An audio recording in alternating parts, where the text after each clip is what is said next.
Richard Tigel, moi, ça fait 20 ans que je travaille donc, chez Toyota. Je suis donc secrétaire adjoint du CSE également et référent au niveau QVT chez TMMF là, depuis 2015. Et en parallèle aussi, référent fédéral travail. Et en interne, je suis donc team leader et je fais vivre justement ce qu'on a mis en place au quotidien aussi. Donc, je passe la parole à Christophe qui va démarrer la présentation.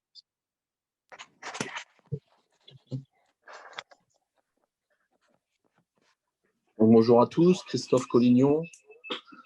Je suis à Toyota depuis presque 21 ans. Je suis groupe leader, donc chef d'équipe production actuellement. Je suis responsable syndical comité d'entreprise. Je suis à la CFDT depuis 2014.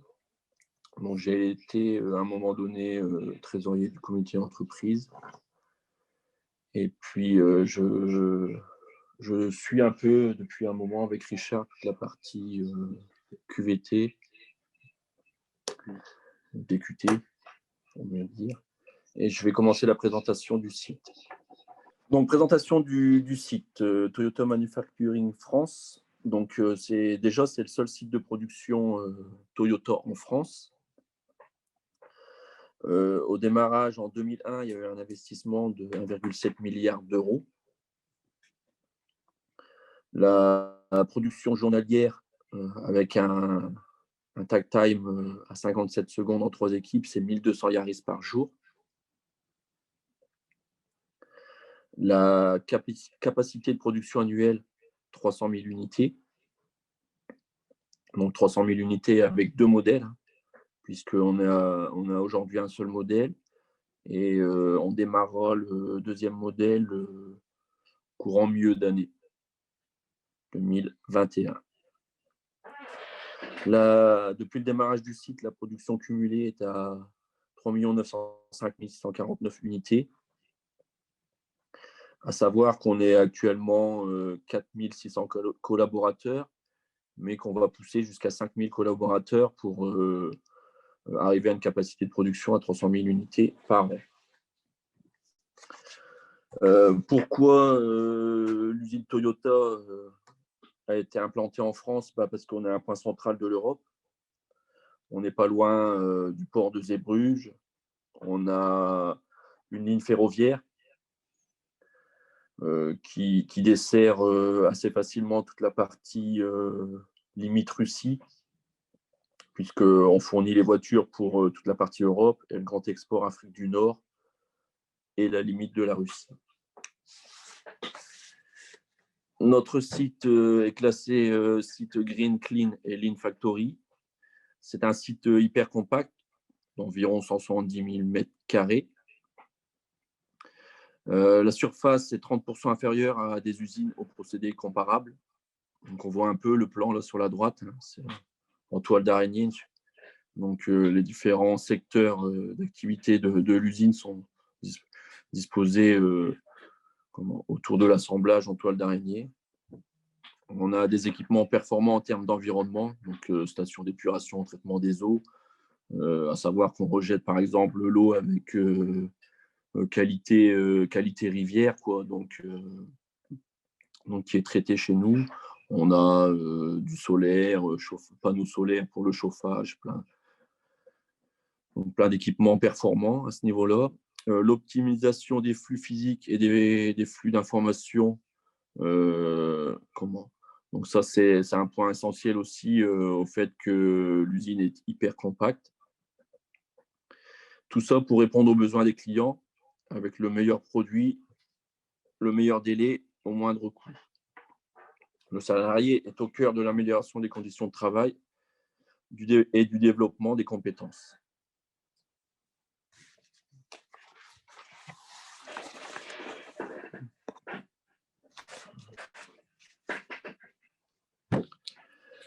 Donc, on parlait du salarié, d'où l'importance de l'implication de tous, et notamment de l'utilisation de la pyramide inversée.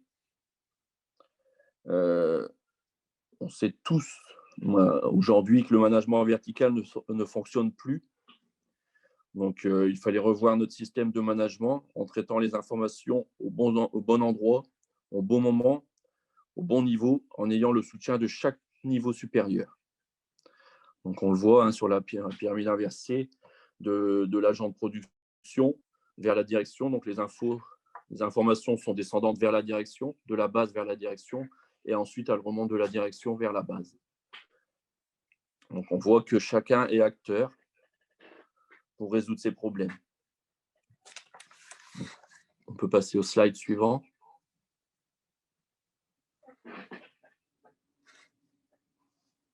Ouais, désolé, j'en profitais pour mettre une question sur le chat parce que j'ai le droit aussi de poser des questions. Mince. À toi. Donc, quand on parlait de la base des agents de production, on leur donne la parole. On a mis en place l'Action Team. Donc, c'est un outil qui est utilisé au niveau de la production pour donner la parole aux opérateurs, aux agents de production. Donc, c'est un document où ils peuvent noter les anomalies qu'ils rencontrent au quotidien sur leur process. Le rôle est d'assurer que 100% des members puissent s'exprimer à travers cette Action Team. Le but de l'Action Team est d'identifier les problèmes prioritaires et de choisir ceux qu'on va résoudre nous-mêmes. Donc, l'idée aussi, c'est à chaque problème, il y a une solution, mais parfois, l'agent de production peut résoudre lui-même son problème. Parfois, il a besoin de son animateur d'équipe, donc ce qu'on appelle chez nous le team leader. Parfois, il n'y a pas assez de support au niveau du team leader, donc on passe au-dessus, on passe au groupe leader, donc le chef d'équipe. Parfois, on est obligé de passer encore au-dessus au niveau de la direction. S'il y a un besoin de support supérieur à celui du team leader, l'information est donnée au groupe leader qui, lui, va acter cette demande de support au niveau de son board de groupe leader. Sur le slide d'après, voilà, on voit ici la zone team leader. Donc, on voit comment est organisé le pupitre de chaque team leader. Donc, nous, on tourne en 3 équipes, donc c'est pour ça qu'il y a trois pupitres. Donc, il y a des informations comme le sujet qualité, les outillages pour prise de coupe, classeur de plan de surveillance, suivi de performance de la team, plan de rotation de la team, rapport d'activité quotidien, et ce qu'on appelle le MGRTL, c'est ce que le TL doit faire au quotidien. Et on voit sur la photo la plus à droite le support commun aux 3 team leaders, donc aux 3 équipes Action Team. Donc, il est dans chaque team et chaque team leader et groupe leader viennent signer les demandes qu'ils font pour améliorer leur process, mais aussi celles qui sont faites par les 2 autres équipes. Donc, il y a vraiment un passage de consignes, d'informations. On travaille vraiment en équipe à ce niveau-là. Je vais passer la main à Richard, qui va faire la suite de la présentation. Ouais. Alors, ensuite, une fois que ça a été logué au niveau de l'Action Team, donc on va passer au niveau supérieur. Donc, en fait, on va le retrouver sur ce tableau-là qui regroupe toutes les actions des 3 équipes. C'est le tableau des groupes leaders. Et en fait, tous les jours, il y a une communication qui est faite à cet endroit-là pour toute la ligne. Donc, en face de ce tableau-là, on va retrouver 20 à 30 opérateurs. Donc, dessus, c'est commun aux 3 équipes. On va y retrouver le point sécurité, qualité, production, et aussi les communications RH. Donc, c'est un moment aussi important pour les salariés parce que quelque part, c'est ce qui va définir aussi l'intéressement, donc la prime d'intéressement pour tous les 3 mois. Donc, c'est quelque chose qui est vachement suivi. Et dessus, on va le voir donc, sur le slide d'après. Il y a aussi la partie traitement des anomalies. Du coup. Il y a un suivi qui se fait. Donc, ce qu'on va retrouver ici, c'est tout ce qui n'a pas pu être traité au niveau de la base. Donc, parfois, c'est des problèmes de coût. C'est du matériel à acheter, c'est des choses, du design à changer, enfin des choses un peu plus complexes. Donc là, par exemple, c'est un point qui est fait tous les jours à 10 heures. On va y retrouver à gauche, donc c'est la maintenance, l'engineering, les groupes support. Donc là, c'est vraiment pour supporter avec le groupe leader les problèmes un peu plus complexes. Donc ensuite, toujours par rapport à la pyramide inversée sur le slide d'après, on retrouve le tableau de pilotage. Je sais pas si on voit, ouais, c'est bon, on le voit. Donc c'est là-dessus, là, on va voir, c'est au niveau des managers, donc c'est plus au niveau du département, les indicateurs de performance pour piloter toute la zone en fait. Ici, on va retrouver donc ce qui n'a pas pu être pareil pris en compte au niveau des groupes leaders et avec les groupes support, etc. On va retrouver donc le top management et qui va être décisionnaire sur la partie un peu plus complexe quand il y aura vraiment des grosses modifications à demander. Et c'est eux qui vont décider et mettre des priorités en place aussi là-dessus. Donc sur le slide d'après, donc là, c'est tout ce qui est indicateur pour piloter les actions donc au niveau des groupes leaders. Là-dessus, on va y retrouver les tendances, les données, avec les gros problèmes, les suivis. Nous, on se sert aussi de ça au niveau organisation syndicale pour détecter justement les problèmes qui n'avancent pas ou où il n'y a pas eu de focus dessus, ou parfois même ça n'a pas atteint le niveau donc des managers.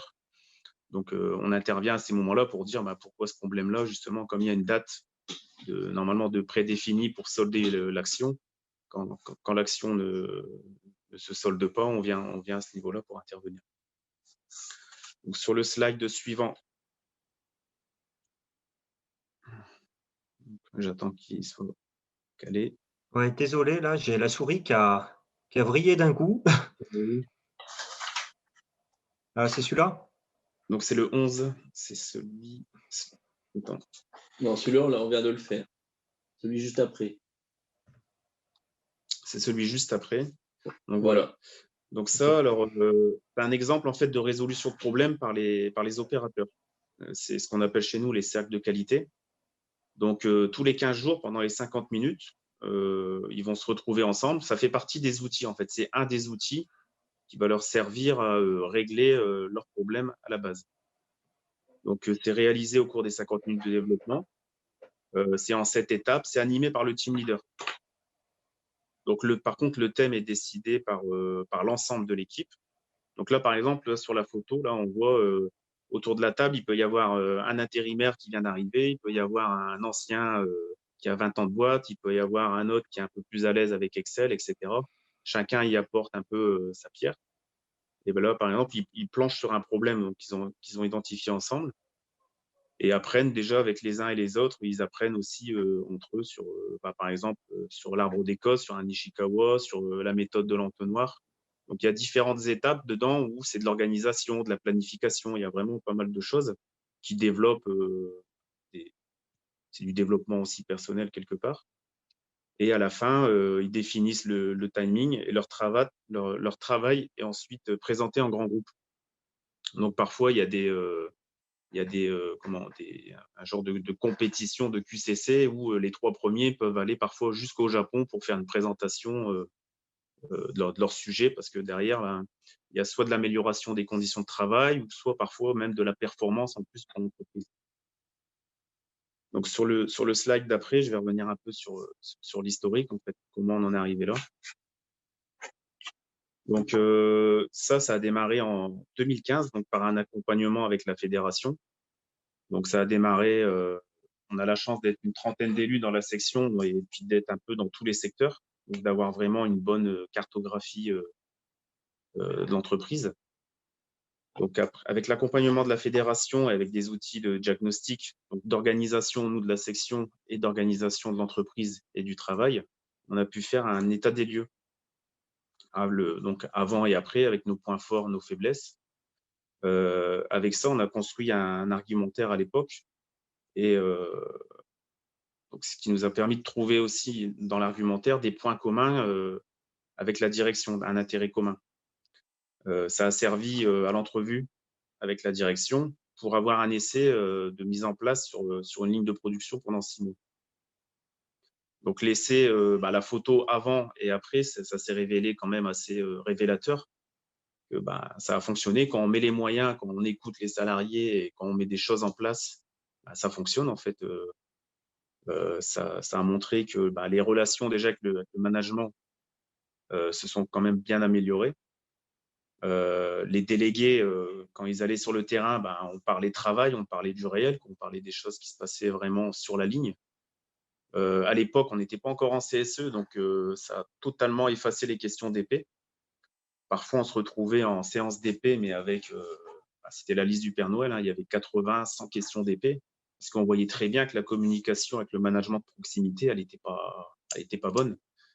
Les problèmes se réglaient en réunion et parfois, c'était un peu la foire d'empoigne avec les autres OS, etc. Et ça pouvait durer des heures et des heures. Donc déjà, sur ce point-là, cette relation-là, ça a changé beaucoup de choses. Donc pareil, et la confiance aussi s'installe avec le management de proximité et les élus. Donc ça a été révélateur aussi sur les indicateurs de performance qui se sont améliorés, que ce soit qualité, production, même sur l'absentéisme. C'est ça, on s'est aperçu que ça a fait baisser pas mal de choses.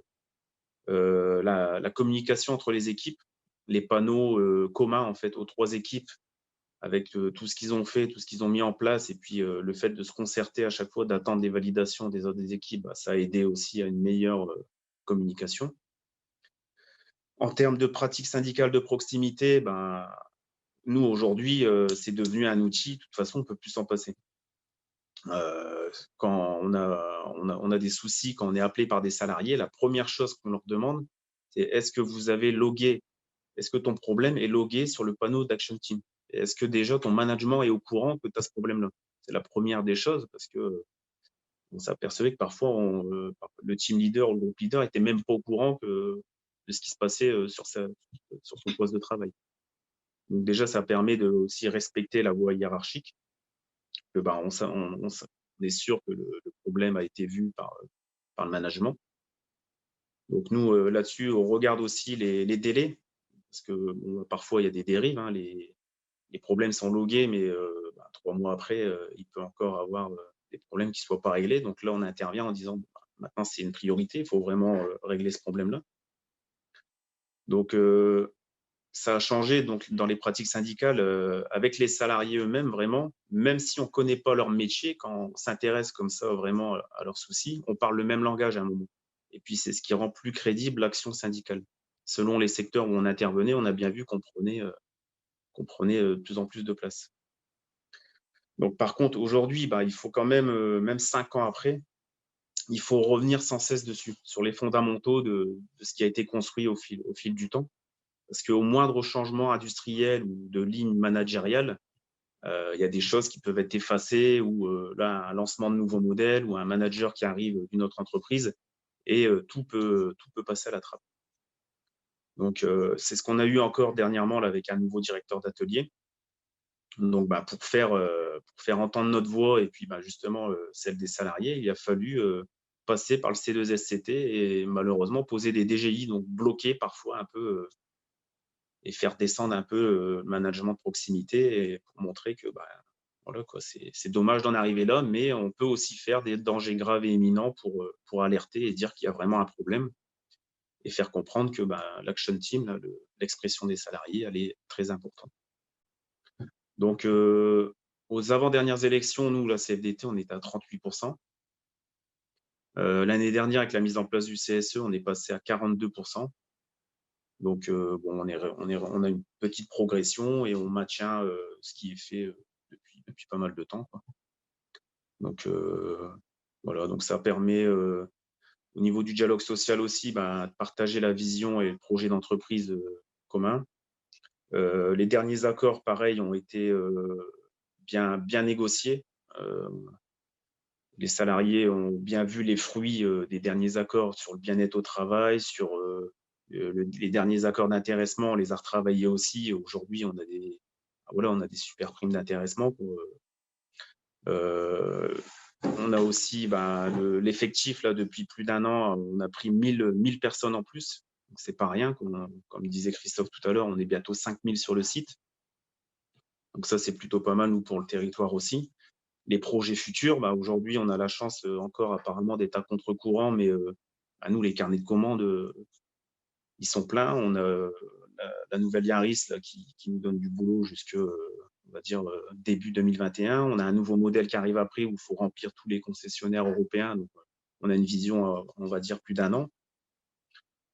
Puis tout ça, voilà, ça renforce le dialogue social et puis la confiance entre les OS et puis la direction chez nous. Voilà pour ma partie. Bon, si vous avez des questions à nous poser. Ouais, c'est prévu. Donc là, pour le coup, on avait 2 accompagnants, c'est Jean-Luc Collin et puis toi, Richard. Bon, tu as déjà beaucoup parlé. Alors peut-être si Jean-Luc veut ajouter quelque chose ou pas, il n'y a pas d'obligation. Si, c'est prévu, Christophe, tu vas pas me faire. Ah, c'est parfait. Non, c'est à toi. Simplement un petit préalable avant de venir sur le fond, parce que je n'ai pas à proprement parler accompagné l'équipe dans la mise en œuvre du dispositif. Hein. Et d'ailleurs, ça fait bien longtemps que cette équipe n'a plus besoin d'être accompagnée. L'important pour elle, c'est qu'ils soient en relation avec le réseau travail et en relation avec le groupe ressources QVT. En fait, l'accompagnement s'est fait par un autre biais en réalité, puisque à l'époque, j'étais responsable politique du dossier.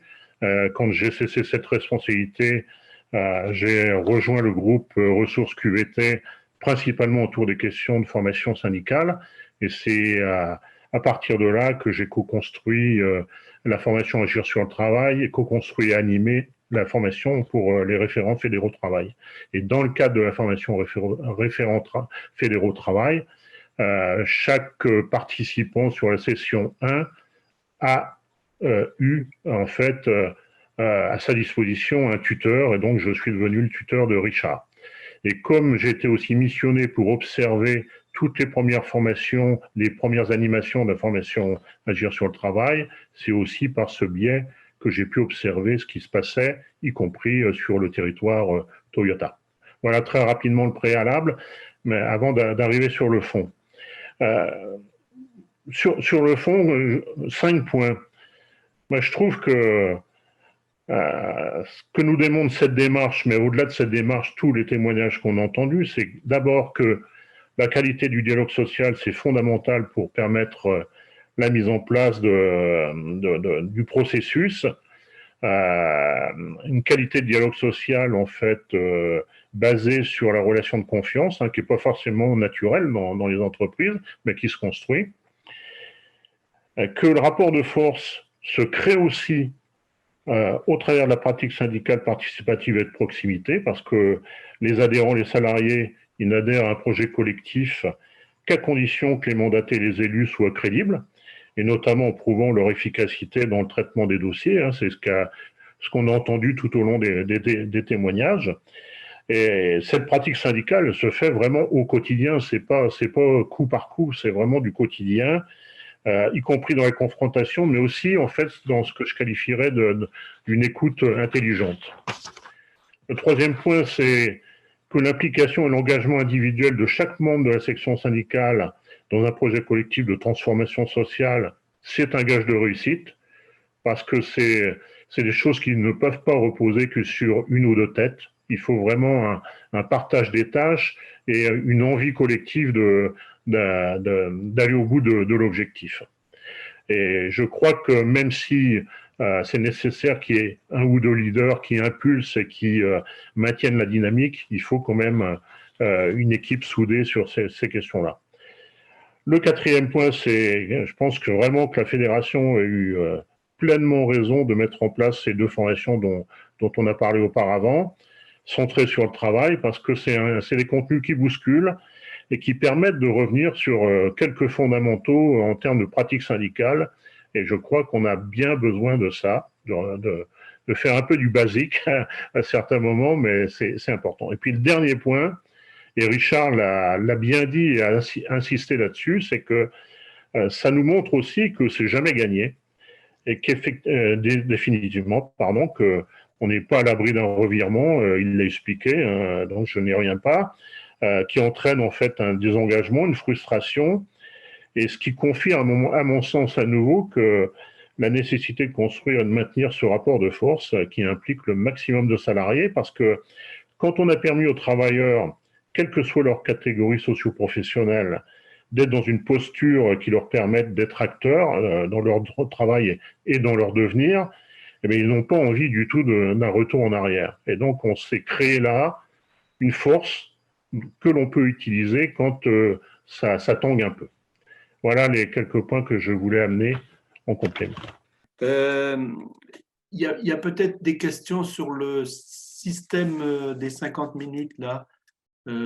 Si vous pouviez redire comment que ça fonctionne, si c'est régulier, etc. Ça n'a pas été dit. Sur le délai de traitement des problèmes, donc quelques exemples concrets peut-être suffiraient à dire un peu comment que ça se passe ou en moyenne. Sur le retour pour les salariés, est-ce qu'il y a un retour intéressement par exemple? Est-ce qu'il y a un retour reconnaissance? Est-ce qu'il y a le retour quoi, hein? Bon, vous avez parlé de développement, hein, donc en quoi c'est du développement ça, hein? Et puis peut-être dire un petit mot sur le rôle des team leaders parce que ça a l'air d'être particulier, c'est une question, moi j'en ai la réponse mais je pense que tout le monde ne connaît pas le système, donc c'est peut-être le coup de dire comment fonctionne une équipe quoi. Une équipe, la place du team leader par rapport au groupe leader quoi, par rapport au chef d'équipe, et ça a l'air important puisque l'action s'appelle Action Team. Ok. Donc, sur la partie des 50 minutes de dev, ça avait été négocié lors de l'accord bien-être, justement. Donc, on travaille 5 minutes en plus tous les jours par équipe. Donc, tous les 15 jours, ça nous faisait 5 minutes. Donc, ça nous faisait 50 minutes de développement, donc le moment d'expression des salariés, où on utilise les outils internes pour régler des problèmes, etc. Et en fait, ces 5 minutes-là, c'était en contrepartie du 13e mois à l'époque.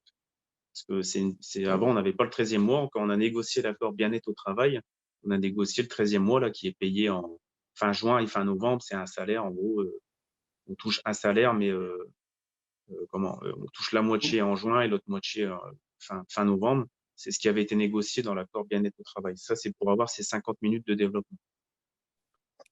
Ensuite, au niveau des délais, tu parlais des délais de retour. Des délais de traitement des problèmes, quoi. Parce que tu as montré qu'il y a tous les jours, c'est vu, mais en moyenne, les problèmes se règlent à quelle vitesse, quoi? Tu peux, ouais, tu peux. Alors, ouais. Ouais, sur le délai des traitements des problèmes, en fait, donc c'est si on peut le faire, si les opérateurs peuvent le faire eux-mêmes, donc ils peuvent le faire pendant les 50 minutes de développement, ils peuvent le faire en overtime, ou si l'équipe est assez conséquente pour qu'on puisse sortir un opérateur, il le fait pendant la production même. Donc ça, c'est la première étape. La deuxième étape, si l'opérateur a besoin d'un support du groupe leader, donc c'est mis sur le board du groupe leader. Mhm. Et puis pendant 5 jours, en fait, donc tous les jours, il y a une réunion le matin à 10h sur la revue des problèmes qui sont logués sur le board groupe leader. Et donc, on le voit le premier jour. Donc, on distribue le travail. Donc, si on a besoin de la maintenance prend acte et elle nous donne un délai. Le lendemain, on regarde si l'avancement.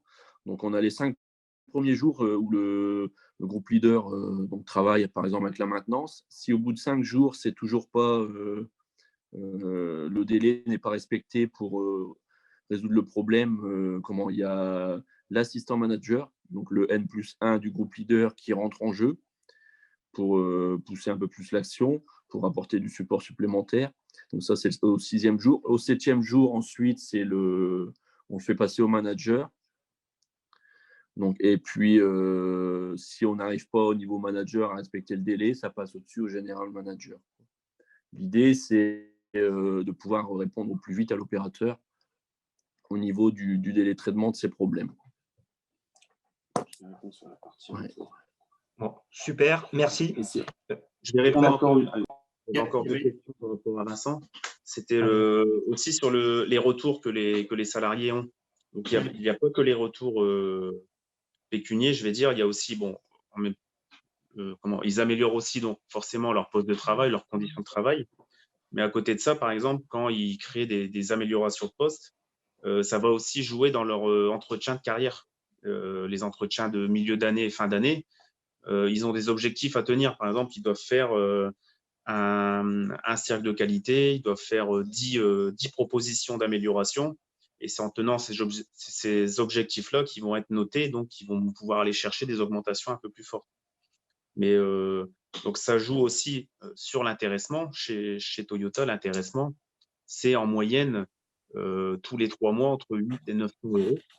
Et quand vous les placez, vous les doublez en fait par rapport au plafond de la Sécu, mais ça veut dire qu'à l'année, vous pouvez aller en les plaçant jusqu'à 6 500 euros de prime. Donc ça, on va dire que l'intéressement, c'est l'indicateur collectif, mais si tout le monde joue le jeu, l'intéressement, il est bon. Dedans, on va y retrouver les critères production, les critères qualité, les critères sécurité. Donc plus vous améliorez les conditions de travail, plus vous améliorez tout ça, plus vous allez avoir un bon intéressement. Donc ça les motive aussi forcément, ça motive tout le monde. Ensuite, dans le rôle des TL sur l'Action Team, ils ont un rôle central parce que le team leader, c'est vraiment lui qui est au contact des salariés, mais pendant toute la journée de travail. Le groupe leader a le rôle, donc il a à peu près entre 20 et 30 salariés. Le team leader a de plus petites équipes. Le team leader, c'est entre 5 et 7 salariés. Et il a ce rôle de… alors, il n'y a pas de lien de managérial. Le team leader, c'est un animateur d'équipe. Il n'y a pas de pouvoir managérial.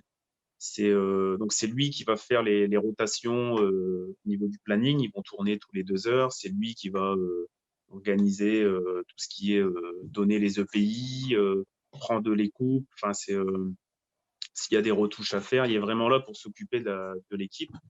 Donc, au niveau de l'Action Team, c'est vraiment c'est la pièce centrale de l'Action Team, on va dire. Quand le team leader est vraiment actif sur l'Action Team, ça peut donner des choses pas mal. Surtout s'il maîtrise tous les outils internes de résolution de problèmes, ça peut donner des choses pas mal. Ça, c'est plus dans le rôle du team leader.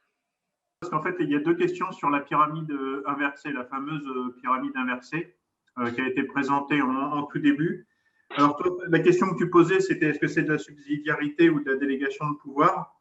Mais il y avait également un point sur, on parle beaucoup de lean management, mais par contre, cette pyramide inversée, elle n'est jamais appliquée, en fait, ou très rarement appliquée. On voit bien qu'elle est souvent remise en question. Tu l'as dit, Richard, quand il y a un nouveau DG, on a dû passer par un CHSCT. Mais je pense qu'à travers ces interrogations qu'il y a eu, c'est comment est-ce qu'on fait pour que cette pyramide inversée puisse se mettre en place, en fait? Chez nous, clairement, c'est si elle ne se mettait pas en place, ça aurait créé vraiment un rapport de force. Le dialogue social, il ne se faisait pas. La confiance entre nous et la direction, elle ne se serait pas faite non plus. Aujourd'hui, on voit très bien que si on n'est pas supporté, si on n'applique pas ce système-là, ça ne fonctionne pas. Tout de suite, derrière, on aura des tensions, des blocages. Les élus vont se braquer avec le management de proximité parce que le management de proximité ne pourra pas répondre aux salariés, n'auront pas les moyens nécessaires peut-être, ou la boucle, elle ne se fera pas. On voit très bien que si chacun fait son job au bon endroit avec ce qu'il faut, la boucle est bouclée et ça fonctionne comme ça. Après, comment arriver là dans des sociétés où ça ne fonctionne pas, c'est à mon avis, s'ils n'appliquent pas ce système-là dans ces sociétés, ils doivent avoir des gros soucis, quoi. Aujourd'hui, il faut vraiment alors peut-être montrer ce qui se passe ailleurs. Mais le fait d'avoir des mauvais lignes. Ouais, c'est ça, le mauvais ligne. Mais chez nous, ça a fonctionné comme ça. Et aujourd'hui, on ne saurait plus faire ça. On voit très bien que dès qu'on veut changer la méthode, dès qu'on a un management un peu plus dur qui veut faire que nous envoyer des recommandations directives, ça bloque. Ça bloque et notre seul moyen de pression à nous, ça va passer par le C2SCT. Et c'est des blocages de production, c'est du DGI.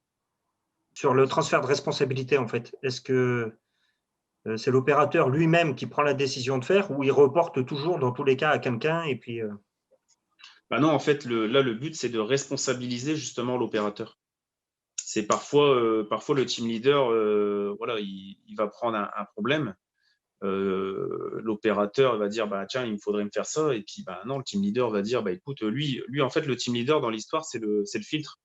C'est lui qui va dire ça, on peut le faire nous-mêmes, ou tiens, j'ai pas les moyens de le faire, donc on va passer au niveau supérieur. Parce que si on passe tout au niveau supérieur, pareil, la machine, elle s'enraye, ça fonctionne pas. Parce C'est que un vrai principe de subsidiarité. Ok. les équipes support et la maintenance, tout ça, peuvent pas être partout dans une entreprise de 5000 personnes. Si tout le monde délègue ses problèmes à la partie supérieure, et ben, ils vont se retrouver avec des tas de demandes, avec des listes qui vont pas en finir. Et ça va dégrader tout le système et les délais de résolution vont partir, ça sera pas fait. Donc, forcément, ça fonctionne pas. Et puis, ça devient une fierté aussi, et c'est surtout motivant pour l'opérateur de pouvoir résoudre ses problèmes par lui-même quand il a la possibilité de le faire.